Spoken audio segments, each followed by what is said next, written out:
Class hello, ये class 10th के pre board का क्वेश्चन नंबर 6 है मैथ का। ये ना इफ दिया है साइन अल्फा प्लस बीटा की वैल्यू कितने दिया है, 0 दिया है। तो हमसे पूछा है सेक अल्फा प्लस बीटा की वैल्यू कितना होगी। सेक अल्फा प्लस बीटा की वैल्यू कितनी होगी। अच्छा, यहाँ पे अगर ऐसा दिया है एक तरफ साइन और कोई नंबर होता है, हमेशा इसको इसका यहाँ भी साइन लेकर चलना होगा। साइन अल्फा प्लस बीटा, इधर भी साइन साइन जीरो कितने साइन की वैल्यू होती है। जीरो की वैल्यू साइन कितने की होती है, साइन 30 साइन 90। तो साइन जीरो की वैल्यू कितनी होती है, जीरो। अभी भी जीरो ही लिखा है।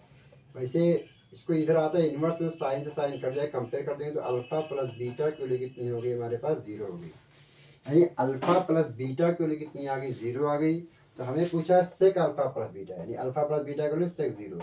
सेक जीरो की वैल्यू कितनी होती है, काश जीरो की वैल्यू 1 होती है। तो सेक जीरो की वैल्यू कितनी हो जाएगी, ये 1 हो जाएगा। कितना आ जाएगा, 1। 1 ऑप्शन में है, बी हो जाएगा। अच्छा, क्वेश्चन नंबर 7 देखना, इसी में दिया है, बहुत इजी क्वेश्चन है। क्या रखा, if 6 is a zero of x square minus P x minus 18। एक क्वाड्रेटिक क्वेश्चन है, x square minus P x minus 18 दिया है, और इसका 6 क्या है, एक जीरो, यानी एक्स के लिए कितना दिया है, 0 6 दिया है। इसमें क्वाड्रेटिक, ये क्वाड्रेटिक इक्वेशन है, क्वाड्रेटिक है। इसका मतलब है इसमें एक्स की कितनी वैल्यू आएगी, 2 वैल्यू आएगी। इसमें एक दिया है 6, तो मुझे पी की वैल्यू बताना है। तो इसमें एक्स की वैल्यू रख दो। अगर एक्स की वैल्यू रख दो, इसको इक्वेट 0 कर दो, तो एक्स की वैल्यू 6 रखूंगा, 6 का square minus P into 6 minus 18 is equal to 0। क्योंकि zero, X is equal to 0, इसका एक जीरो का मतलब क्या है, एक्स की वैल्यू 6 रखने पर इस पूरे की वैल्यू कितनी हो जाएगी, 0। सॉल्यूशन वही होता है जब पूरे करने पर क्या आ जाए, 0 आ जाए। 6 का स्क्वायर कितना आएगा, 36 minus 6p minus 18 is equal to 0। 36 में से 18 जाएगा, कितना बचेगा, -6 minus plus 18 is equal to 0। 6p है, -6p इज इक्वल टू 18 हो जाएगा, -18। 6 से 6 कैंसिल आउट, p की वैल्यू कितनी आएगी, 18 अपान में 6 काटेंगे, कितना आएगा, 3 आएगा।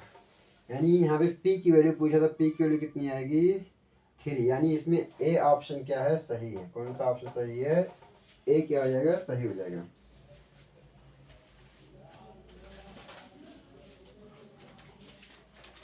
क्वेश्चन नंबर 8 में देखना,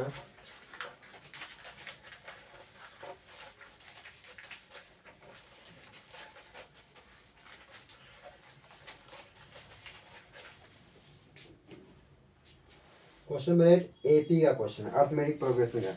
if the arithmetic progress mean, if the arithmetic mean दिया, अच्छा मीन दिया, अर्थमेटिक का नहीं, प्रोग्रेस 7 8 11 14।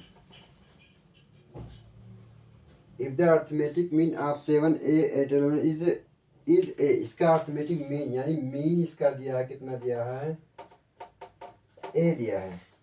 क्या देन द वैल्यू ऑफ ए की वैल्यू कितनी होगी।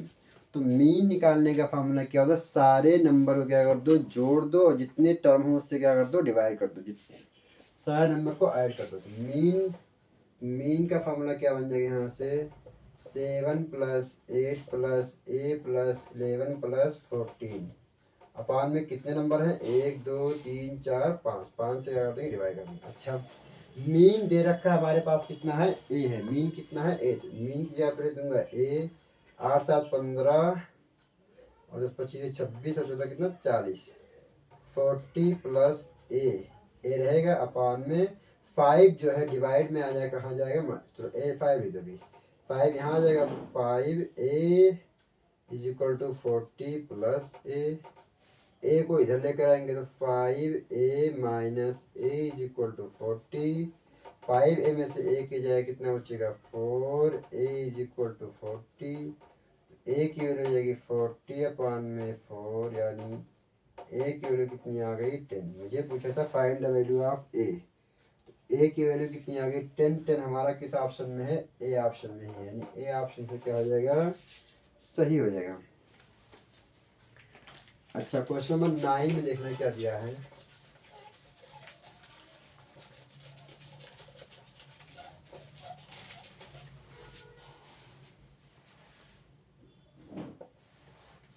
फाइव रूट 81 क्या है, प्राइम नंबर है, इरेशनल नंबर है, रेशनल है या निगेटिव है। निगेटिव तो है ही नहीं कभी, क्योंकि पॉजिटिव निगेटिव साइन है नहीं। अच्छा, 5 लिखा ले देंगे, 81 का प्राइम फैक्टर बन जाएगा, सॉरी पेयर बन जाएगा, 9 × 9, 9 बाहर करेंगे यानी 5 9 जा कितना 45। 45 क्या है, एक रेशनल नंबर है। क्या है, एक रेशनल नंबर है। अगर ऐसा कोई नंबर होता जिसका पेयर नहीं बनता स्क्वायर रूट के अंदर, अगर पेयर नहीं बनेगा तो इसका मतलब क्या हो जाएगा, वो इरेशनल नंबर। यहाँ पे पेयर बन गया, इसलिए हमारा ये क्या है, रेशनल नंबर। ये किसका ऑप्शन हो जाएगा, हमारा सी हो जाएगा। Thank you.